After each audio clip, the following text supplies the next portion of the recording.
To help make ends meet, my husband found me a job as a nanny. The woman I worked for had a terrible temper. She ordered me around like a servant, and sometimes she outright insulted me. But the pay was good, so I swallowed it all. Every month, I handed my entire paycheck over to my husband to support his startup. His business was just getting off the ground. We had nothing, but he was gentle with me, and even though life was hard and money was tight, I felt happy. Until one day, my employer's son said to me, "Why do you have a picture of my dad on your phone? Are you a homewrecker?" The woman I'd been serving for 3 years was my husband's mistress. That boy was their son. I was crouched on the floor picking up trash when my employer's son shoved me hard from behind. I pitched forward into the garbage can, filth covering my hair and clothes. I scrambled to my feet, furious. "Vincent Harding, what are you doing?" He was even more aggressive than I was, his voice ice cold. "Call me young master." That title was something and Swanson had insisted on. Even though I only worked during the day and didn't live in, I was still required to address and as ma'am and her son as young master. It made me feel like an actual servant, but the pay kept me quiet. I endured it. Vincent held up my phone, jabbing his finger at the photo on my lock screen. "Why do you have a picture of my dad on your phone? Why are you two so close together? You're a disgusting homewrecker. Get out of my house." I froze for a second, then almost laughed. "Are you joking? That's my husband." Vincent spat at me. "Bullshit. That's my dad." He pulled out his tablet, fuming, and shoved the screen in my face. I glanced at it. My whole body went still. It was my husband, Sebastian Harding. A photo of him having dinner with Anne. A photo of him and Vincent, the three of them celebrating a birthday like a family. A photo of him and Vincent building Legos together. The room tilted. I sank into the chair behind me. Vincent kicked me, grinning. "Let's see what you have to say now, homewrecker." My mind was a wreck. So the husband I'd loved all this time had another family? He always said the startup kept him busy, that he had to travel all over the country for work. Half the month, every month he was gone. Every time he came home, I felt sorry for him, working so hard. Even when my own body ached from cleaning and scrubbing all day, I'd rub his shoulders, cook him a full dinner. Lately, he'd been short with me, impatient over nothing. I told myself it was just work stress. I tried to be understanding. Looking at it now, I was a joke. He could afford a house like this. He could afford a whole second family. He'd never been short on money. He'd never been grinding through exhausting business trips. He'd been here, living his real life in luxury. And I, like a fool, had come here to be his mistress's maid, cleaning her floors, serving her hand and foot. My heart was shattering. No wonder I'd never once met Anne's husband. They'd kept him away from me on purpose. I looked up at Vincent, numb. His last name was Harding. Sebastian's last name was Harding. How stupid was I that I'd never once put that together. Now that I really looked, the resemblance was unmistakable. My phone buzzed at a message from, "And you can leave early tonight. Pack up and go home now. When I get back, I want the first thing I see to be my son, not the help don't come in for the next week. I'll let you know when to return." A few minutes later, I got a text from Sebastian, business trip. Gone for a week. I set the phone down without replying, poured myself a cup of tea, and sat on the couch. I waited for them. The three of us were overdue for a meeting. All together. The front door opened. Vincent ran to, and the second she stepped inside, throwing himself into her arms. He pointed at me and said, "Mom, there's a homewrecker in our house." And hugged him, cooing, "A homewrecker? What are you talking about?" Vincent pointed at me again, "She's the homewrecker. She has pictures of Dad on her phone." And glanced at me, and her expression dropped instantly. She tore into me without hesitation. "Do you not understand English? Didn't I tell you to leave early? What are you still doing here? What? Are you some kind of beggar? You won't budge unless someone throws you a few coins. I stayed in my seat and said coldly, I'm waiting for my husband. And snapped, you're out of your mind. Go wait for your husband at your own house. I kept my voice flat. He doesn't come to my house, but he comes here. Anne's face stiffened. Something shifted behind her eyes, and a smug little smile crept across her lips. In that instant, I knew. She knew I was Sebastian's wife. They let me work here on purpose, let me be ordered around, talked down to, treated like a servant. All of it was deliberate humiliation. And walked toward me, her voice dripping with mockery. What's the point of waiting here? Even if he shows up, do you really think you can take him home? A woman who isn't loved has no business sitting here waiting. That was when the front door opened again. Sebastian walked in. He was carrying a huge bouquet of roses and a cake box in his other hand. Something bitter twisted in my chest. In all the years we'd been married, Sebastian had never bought me a single flower, never once planned anything for my birthday. The few times I'd brought it up, he'd lecture me, Vivian, we're not exactly rolling in money. What do we need flowers and cake for? Don't let social media brainwash you. We need to save where we can. Living within our means is what matters. Stop daydreaming. Once, after one of his long business trips, I'd felt bad about how hard he was working and bought a cake. Sebastian lost it. He threw the cake on the floor. He said he'd rather go without than let me develop a habit of wasting money. I cried for a long time that night. It was our wedding anniversary. Sebastian had already forgotten. Every rule he'd set for me didn't exist in this other home. Our eyes met, and the color drained from Sebastian's face.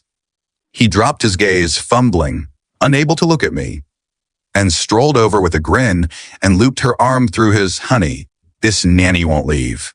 What should we do about her? Sebastian kept his head down and said nothing, and shrugged. Fine, let her stay then. She can serve our little family of 3. Go make us dinner. When I didn't move, Anne's voice turned vicious. Vivian, have you no shame? You'd rather stay here and play maid for us than walk out that door?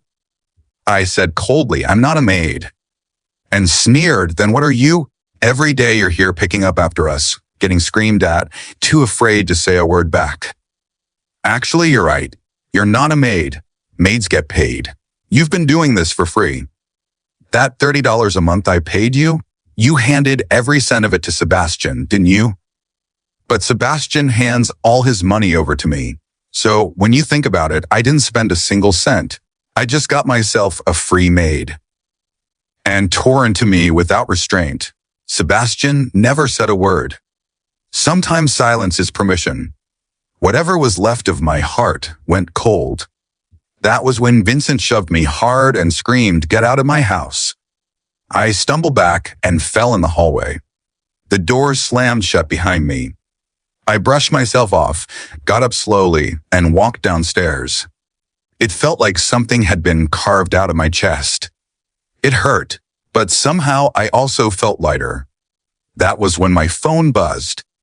A text from Sebastian. Just one line, babe, you've got it wrong. It's not what you think. Wait for me. I'll come out and explain. I stared at the message and frowned. I had it wrong. There was some explanation. A flood of desperate, ridiculous thoughts raced through my head. Maybe Vincent belonged to one of Sebastian's relatives. Maybe everything I'd just seen was some sick prank. Because I truly could not accept that the man I'd loved all these years was a lying, cheating piece of garbage. So I sat down on the steps, quietly, and waited for him to come out and explain. I waited all night. The sun came up.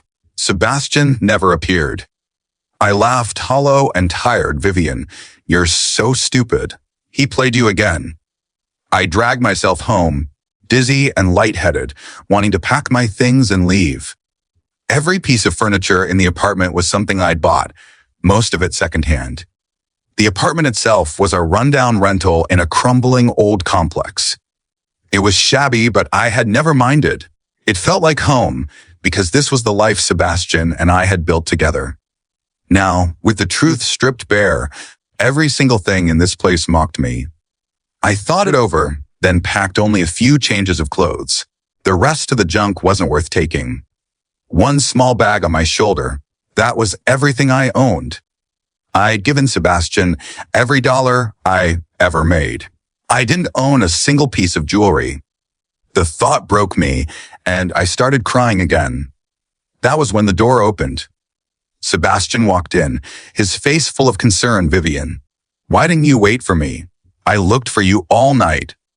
I looked at him, letting every ounce of contempt show. "Sebastian, I sat outside your door all night. Where exactly did you look for me?" "In Anne's bed."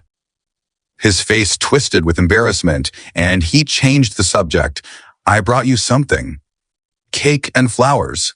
The things I'd never gotten from him. Except most of the cake had already been eaten, and the flowers were wilting. These were clearly last night's gifts too, and repackaged. "Sebastian, I couldn't even get a gift from you that wasn't someone else's leftovers?" When I didn't respond, he set the stuff down and sighed. "What happened last night? I really do have an explanation." I sat down. "What explanation?" "That, and isn't your mistress? That Vincent isn't your son." Sebastian was quiet for a moment, then said in a low voice, It was one night. I was drunk. It was an accident. I wasn't in my right mind. It was never intentional. She got pregnant from that one time. That's how Vincent was born. The child is innocent. I had to give him a real family." I let the scorn drip from every word, "So your big explanation is that you can't keep it in your pants." Sebastian looked me in the eye, dead serious. "Vivian, believe me, you're the one I love most. My plan was to wait until Vincent could take care of himself, then come clean and come back to our family. But yesterday, you didn't have to blow things up like that. You should have thought about how the kid would feel. The reason I didn't come out to find you last night was because Vincent was upset. I had to explain things to him so he wouldn't be traumatized. I was so angry I laughed, so this is somehow my fault. I'm supposed to play deaf and dumb, sit around like a good little wife, wait until Vincent turns 18, and then welcome you back with open arms? Sebastian, I'm not that pathetic. I'm done being your nanny so the two of you can walk all over me." Sebastian let out sigh after sigh. "Vivian, why can't you see that everything I did was for your own good?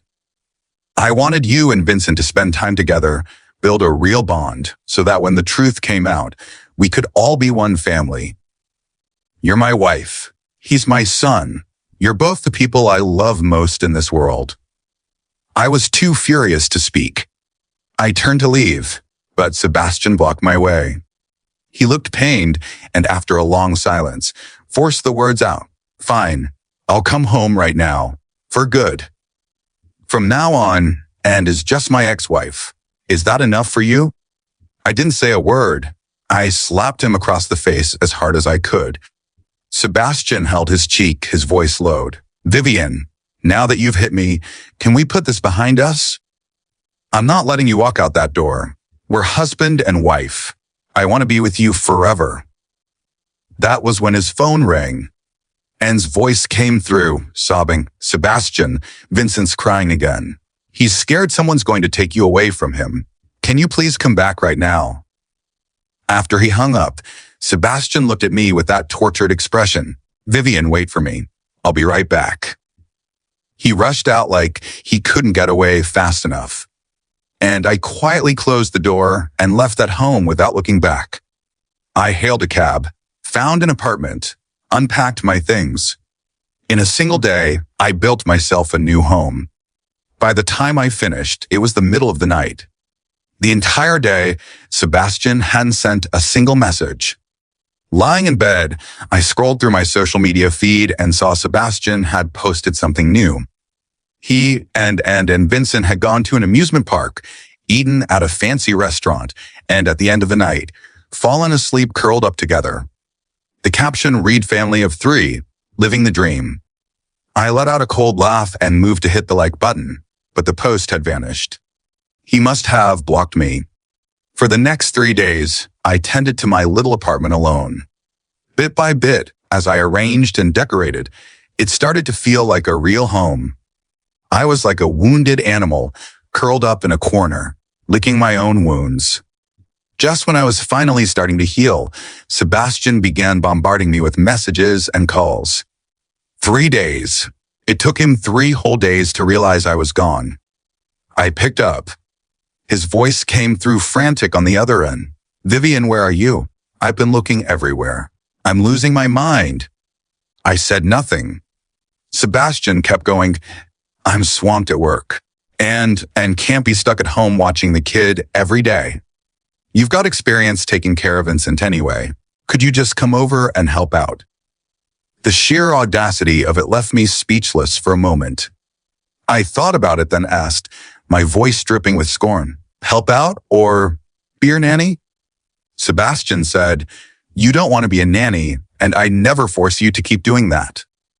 I let out a dry laugh. "So, this time I don't even get token pay." Sebastian sighed. "Vivian, the child is innocent." I was done listening. My voice came out flat. "Let's meet. The same place we first met." I'd first met Sebastian at a coffee shop. Sitting in that familiar seat, a wave of disorientation washed over me.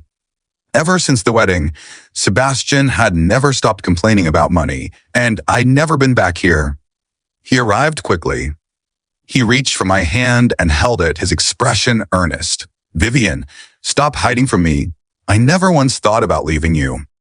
And I know you've had a few days to think it through. I come home. We raised Vincent together. That's the best outcome for everyone." A flicker of smugness crossed his face. "You still love me. Otherwise, you wouldn't have come." I pulled the divorce papers from my bag and slid them across the table. "I came so you could sign these." Sebastian glanced down. The color drained from his face.